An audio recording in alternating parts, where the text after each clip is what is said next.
But I also think he knew something because of, he not only had spies, but like he was trading with people in the area too, right? That's a possible. But I think it's important to Caesar that he explains things in ways that the Romans would understand.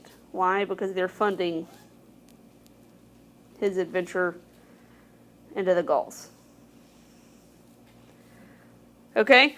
So, and that becomes important because look at this. This next one starts out with the word Caesari. So now Caesar's talking about himself in the third person. So why do you think he talks about himself in the third person? To quote, establish objectivity. Yep. And one of the commentaries that I read said that Caesar writes about himself in the third person, and he this is his first entrance into the whole first book of the Gallic Wars, the first mention of Caesar, and so he places himself first in the sentence. Whether that's not really grammatically where it would go, to emphasize and Caesar's gonna hear the announcement and come save the day. So I think that's pretty hilarious. Okay, so here comes our hero Caesar. Okay, so we've said this Caesari is what tense? What case? Dative, right? Okay, then we got this cum clause.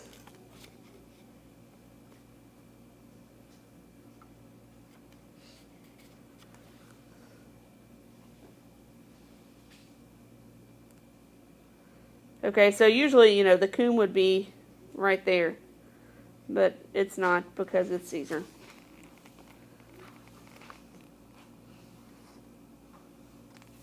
And I totally lied to you right here. This is nominative. Because of this nuntiatum right here. Okay, so we got when this had been announced to Caesar. Or you could say after this had been announced to Caesar.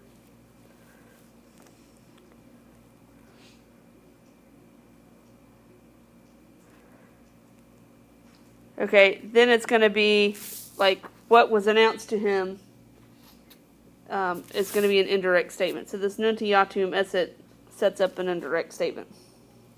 Okay, I have a question. Okay. Just a general question about this. Did people know that he wrote the whole thing?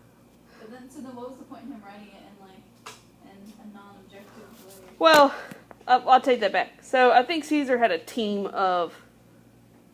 It's not like he got in his tent every night and wrote it down himself in a journal. He knew that it was going to be published. So he knew his audience.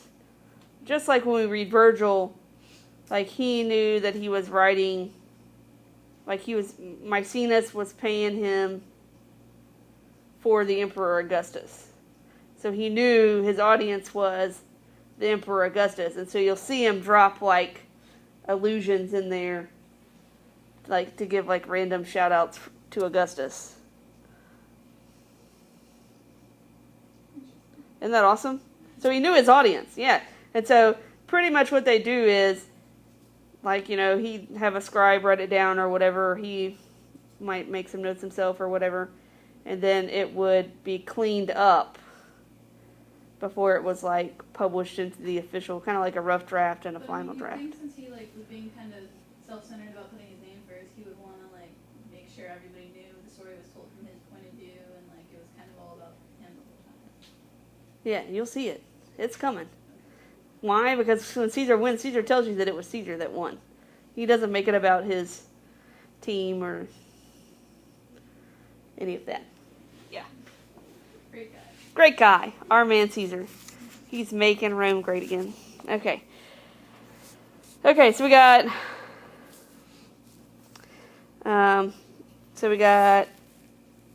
accusative here, right? Then we got this here.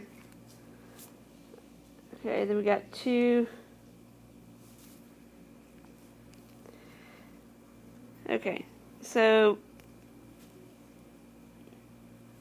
we got when it had been announced to Caesar that they, meaning the Helvetii,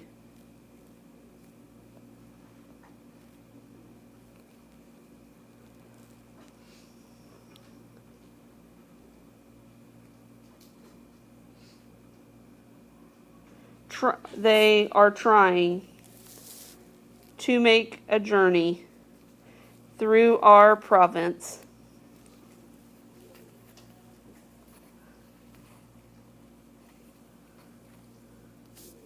What does he do? He hastens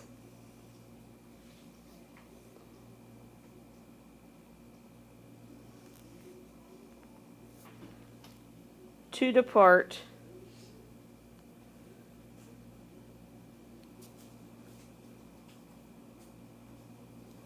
from that city, or from the city. Where is the city? What city are we? We just talk about a city, like we talk about our province. Yeah, Rome. I feel like that was a trick question.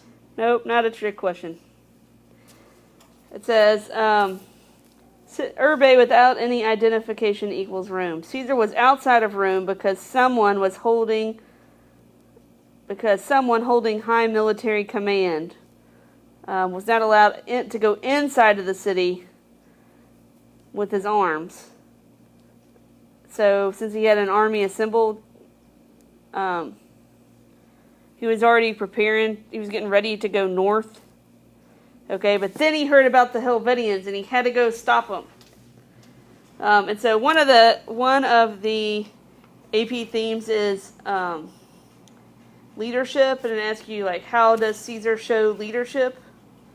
Okay, and one of the ways that you could put here is the word maturate. So when he heard it, his reaction was he hurried from the city to go take care of business. So his celeritas, his swiftness in hurrying to go get the city, is an example that you could use. Okay. Okay, so he hastens to depart from the city, and he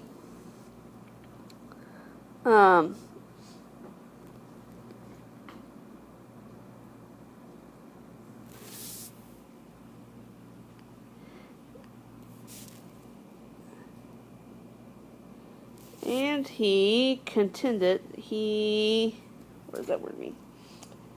He hastens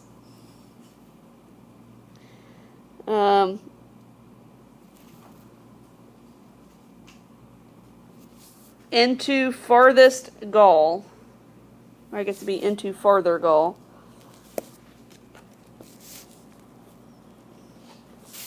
Okay, by journeys.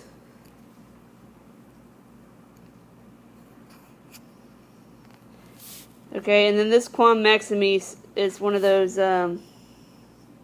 super superlatives. As fast as he was able. Or as fast as he is able. Make all those things present. You got to either make them all present or you got to make them all past. What's up, Mr. Harris? And he arrives at Geneva.